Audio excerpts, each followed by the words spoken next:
15 বছর আগের সমস্যা, 10 বছর আগের সমস্যা, সেগুলো আমাদের মন খুলে বলছেন। একটা মাঠে কাজ করা মানুষকে বিধায়ক বানিয়েছে এবং পরে দল এবং মুখ্যমন্ত্রী মিলে মন্ত্রিত্বর দায়িত্ব দিয়েছে। ভরসা মানুষ অরিজিনাল করছে। রাজ্যে পথ পরিবর্তনের পরেই একবারই কৃষক পরিবার থেকে উঠে আসা দিবাকর ঘরামি 2021-এর পর বিধায়ক হয়েছিলেন, 2026-এ বিধায়ক, তারপরে মন্ত্রী। কিভাবে দিবাকর দা, প্রথমে এই সময় লাইভে আপনাকে স্বাগত। মন্ত্রিত্ব হয়েছেন, কি বলবেন কৃষক পরিবার থেকে একবার উঠে আসা? দেখুন, মন্ত্রিত্ব আমি হইনি, আমার কার্যকর্তারা মিলে আর দল আর মুখ্যমন্ত্রী মিলে আমাকে দায়িত্ব দিয়েছে।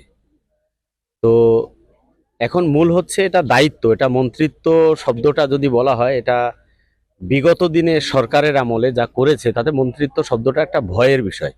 কিন্তু আমরা সেই ভয় থেকে বেরিয়ে এসে আমরা মনে করি এটা একটা দায়িত্ব এবং মানুষের কাজ করা, মানুষের পাশে থাকা।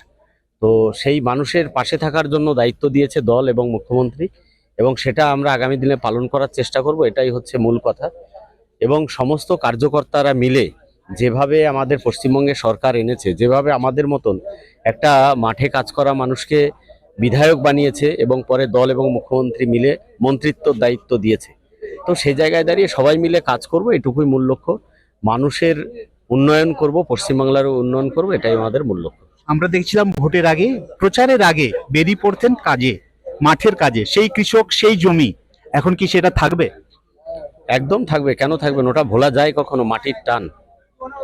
কথাই আছে, চাষা চাষ করে আনন্দে, চষা মাটির গন্ধে। ওই চষা মাটির গন্ধটা বড় মধুর, ওটা কখনোই ভুলতে পারবো না যতদিন থাকবো। এই যে মন্ত্রিত্ব, বিধায়ক পদ, এটা সারা জীবন নাও থাকতে পারে, ওটা সারা জীবন থাকবে। মানুষের এই ভালোবাসা, মানুষের সম্পর্ক সারা জীবন থাকবে। 2021-এ বিধানসভায় জিতে বিধায়ক হয়েছিলেন, সেই সময়কার বিধায়ক আর এখন বর্তমান সময়ের বিধায়ক কতটা পার্থক্য? পার্থক্য তো আছেই, ওই সময় একটা কঠিন পরিস্থিতি ছিল। তো এখন আমাদের মোদিজি একটা স্লোগান দিয়েছিলেন যে ভয় আউট, ভরসা ইন। তো আমরা দেখতে পাচ্ছি যে ভরসা মানুষ অরিজিনাল করছে। আমাদের শুধু ভোট দিয়ে আশীর্বাদ করেছেন তাই নয়, আমাদের এই সরকারের প্রতি মানুষের অনেক প্রত্যাশা আছে। তাই আমরা কোথাও গেলে মানুষ মন খুলে তাদের 15 বছর আগের সমস্যা, 10 বছর আগের সমস্যা, সেগুলো আমাদের মন খুলে বলছেন। তো এখানে আমরা বুঝতে পারছি যে মোদিজির সেই কথা বাস্তবায়িত হয়েছে, যে ভয় আউট হয়েছে, ভরসা ইন হয়েছে। তো মানুষ আমাদের উপর ভরসা রাখছেন, আমরাও মানুষকে সঙ্গে নিয়ে আগামী দিনে তাদের সেই সমস্যা সমাধানের চেষ্টা করছি। বিগত সরকারের দুর্নীতি যেভাবে উঠে আসছে, কি বলবেন বিষয়টা? সেটা তো দুর্নীতি সমস্ত জায়গায় হয়েছে, আপনারাও দেখতে পাচ্ছেন। তার জন্য কেউ আমি দেখলাম আজকেই আপনাদের এই মিডিয়ার মাধ্যমে যে বাঁকুড়ারই কেউ রাস্তায় শুয়ে ক্ষমা চাইছে, কেউ টাকা ফেরত দিচ্ছে। তো এসব চলছে, যে যেমন পাপ করবে তাকে তেমন ভুগতে হবে, এটা নিয়ে কোনো সন্দেহ নেই। কিভাবে চালিয়ে যাবেন এই দুটো দপ্তর, তিনটে দপ্তর? আমি বললাম যে কেউ একা কাজ করতে পারে না, টিম সব ঠিকঠাক থাকলে এটা কাজ করবে টিম। আর আমাদের সব থেকে বড় যেটা হচ্ছে, আমাদের কার্যকর্তারা যেভাবে নিঃস্বার্থভাবে পরিশ্রম করে, তাতে এই দপ্তর চালানো কোনো কিছুই অসুবিধা হবে না। এবার আপনারা বলবেন যে প্রশাসন আর পার্টি আলাদা, এটা আলাদা, এটা নিয়ে কোনো সন্দেহ নেই।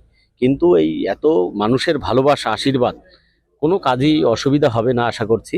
আর প্রশাসনের যারা কর্তারা আছেন তাদেরকেও আমরা সঙ্গে নিয়ে আগামী দিনে আমরা এই কাজগুলো করব এবং সফল হওয়ার একটা পরিকল্পনা তো অবশ্যই রাখবো। আমরা দেখি একবারে জঙ্গলের বাসিন্দা আপনি, জঙ্গল এলাকায় বাস, সেখানে সমস্যা তো প্রচুর, হাতি, বন, সেই সমস্যার সমাধানে কতটা উদ্যোগী হবেন? সেটাই শুরু করেছি সবে আজকে। যেহেতু আমি বাঁকুড়ার মানুষ, প্রথম মিটিং বাঁকুড়াতেই করলাম। আগামীকাল সুন্দরবনে যাচ্ছি, তো বিভিন্ন জায়গায় আমরা পরিদর্শন করব এবং সেখান থেকে তথ্য সংগ্রহ করব। তারপরে প্রশাসনের সঙ্গে বসে সেই বিষয়গুলো আমরা সমাধানের চেষ্টা করব, আমাদের মুখ্যমন্ত্রী এর কাছে রাখবো। তো সেভাবে আমরা ধীরে ধীরে এই কাজে এগিয়ে যাব। একা নয়, সবাইকে নিয়ে তিনি কাজ করতে চান এবং তিনি সুন্দরভাবে পরিচালনা করতে চান। বাঁকুড়া থেকে মনোজ কর্মকার, এই সময় লাইভ।